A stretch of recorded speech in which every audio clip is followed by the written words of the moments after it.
সকালবেলা মেঘলা,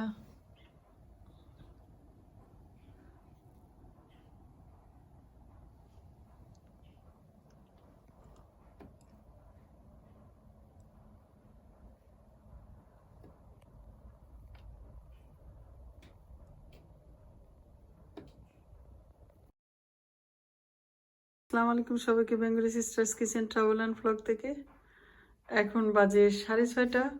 আমি ঘুম থেকে উঠে নামাজ পড়েই দেখলাম আমাদের নাস্তা রেডি। আমাদের নাস্তা আজকে চিতই পিঠার মতো বানানো, ক্রিস্পি করে একটু, আর সাথে হলো নারিকেল, ঝোলা গুড় আর সস, জুৎসুর ঝাল টক মিষ্টি সস, আর সাথে মিন্ট টি।